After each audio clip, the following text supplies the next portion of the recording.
एक तरफ गाजा में हमास और इजराइल के बीच तीखी जंग जारी है तो वहीं दूसरी तरफ मध्यस्थों के जरिए बातचीत का दौर भी लगातार चल रहा है। युद्ध के मैदान की ही तरह बातचीत के टेबल पर भी दोनों पक्ष एक दूसरे पर हमलावर हैं। दोनों ही पक्ष एक दूसरे पर आरोप लगा रहे हैं। कोई भी पक्ष पीछे हटने को तैयार नहीं है। दरअसल हमास ने पिछले हफ्ते दोहा में पेश किए गए गाजा के लिए नए सीज फायर प्रस्ताव का विरोध जताया है। साथ ही समूह ने इसे मानने से भी साफ इनकार किया है। हमास का कहना है कि ये सीज फायर नेतन्याहू की शर्तों को पूरा करता है। हमास ने एक बयान जारी कर कहा कि समूह ने कतर और मिस्र के मध्यस्थों के साथ मिलकर पूरी जिम्मेदारी से काम किया है, चाहे वह गाजा में इजरायली हमलों को रोकने से जुड़ा प्रस्ताव हो या फिर बंदी समझौता। ये सब हमारे लोगों के खून को बचाने और इजराइल का फिलिस्तीनियों पर किए जा रहे नरसंहार को खत्म करने के लिए किया। समूह मई में मध्यस्थों की योजना का पूरा समर्थन करता है। हमास ने इस युद्ध को रोकने के लिए उतरे मध्यस्थ देशों से मई वाले प्रस्ताव को लागू करने की बात कही। समूह ने कहा कि नेतन्याहू इजरायली हमलों को लंबा खींचने और खुद को ज्यादा समय तक सत्ता में बने रखना चाहते हैं। दोहा में हालिया दौर की वार्ता में क्या हुआ, इसके बारे में मध्यस्थों को सुनने के बाद ये एक बार फिर हमारे लिए साफ हो गया कि नेतन्याहू अभी भी एक समझौते पर पहुंचने के रास्ते में बाधाएं डाल रहे हैं। मध्यस्थों को विफल करने के मकसद से नई शर्तें और मांगे थोप रहे हैं।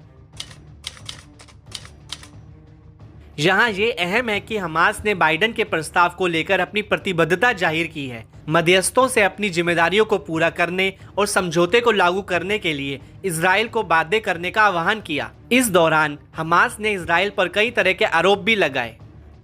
गाजा के हमास समूह ने आगे कहा कि कैसे नया प्रस्ताव नेतन्याहू की शर्तों से मेल खाता है, खास तौर से स्थायी युद्ध विराम से इनकार, गाजा से पूर्ण वापसी, नेटजारिम एक्सिस, राफा क्रॉसिंग पर कब्जा जारी रखने की उनकी मंशा है। नेतन्याहू ने कैदियों की अदला बदली के लिए नई शर्त तय की है। अन्य प्रतिबद्धताओं से पीछे हट गए, जिससे अदला बदली सौदा पूरा नहीं हो सका। प्रतिरोध ने नेतन्याहू को मध्यस्थों के प्रयासों की विफलता, एक समझौते पर पहुंचने में बाधा और अपने बंदियों के जीवन के लिए पूरी जिम्मेदारी के लिए पूरी तरह जिम्मेदार ठहराया।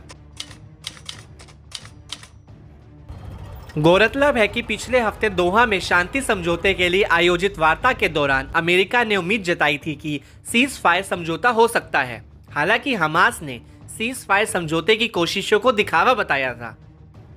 हमास गाजा से इजरायली सेना की पूरी तरह से वापसी की मांग कर रहा है।